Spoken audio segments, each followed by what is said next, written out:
Hammaga salom do'stlar. Biza bugun Manhunt ikkinchi raund va bu safar maqsad osonlashtirildi. Almazga, ya'ni Nezerga borish edi va meni o'g'laydigan odamlar ikkita bo'ldi. Mana bu hammaga tanish Javohir. Kerimboyning ajali. Kerimboy emas, Xorazmshoh. Bu esa Nazarbek, Javohirning ukasi. Unda biz videoni boshlaymiz. Başlandı. Yi. Ama ölemen oldu. Ha, bu yana kelma, xo'pmi? Ama izda yuraymi? Men temir Ki. Nima bo'pti? çok topib olay. Yonunga boraman. Qochoq. Makaki. Qayoqqa qo'chibsan? Tutolmaymanmi baribir seni? Tutaman-ku. Bu yoqqa chi. Tutolmasang o'zingdan ko'r. Bu yoqqa chi. Bu yoqqa chi. Çoğun qaray, çoğun.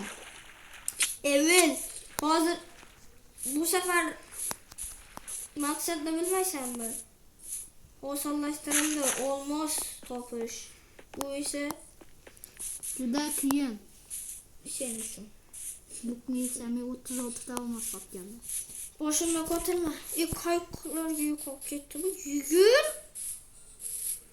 36 ta almas topganmiz. Ha? To'g'risi ham bu o'zi ko'p inqiroz bo'laman. Men lekin Kerimboyga qarshi klass darajada o'ynayman-da. Janging yaxshi, jang qilishing yaxshi. Parkuring esa. Menga parkur yo'q-ku. Bu baribir yetlashim oldim-ku. Hey.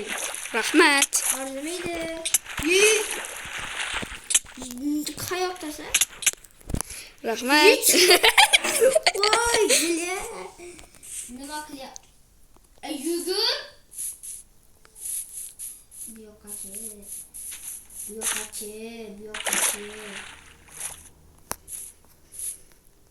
Yurmay Kechqurun qilish kerak.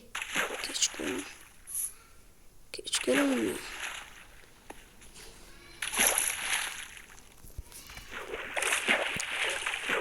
Bu yoqqa.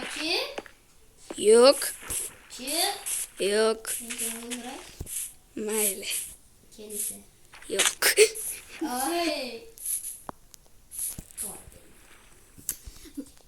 Çoğun topgandim ama bu yok. Lekin sizlarni topdim. Qani u, hozirgina.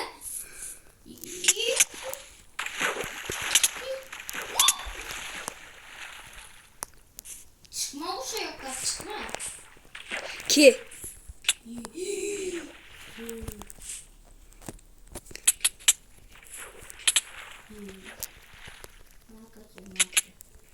Ya ulanmayman sen endi.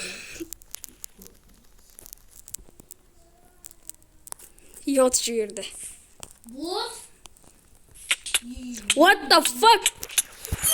Yes!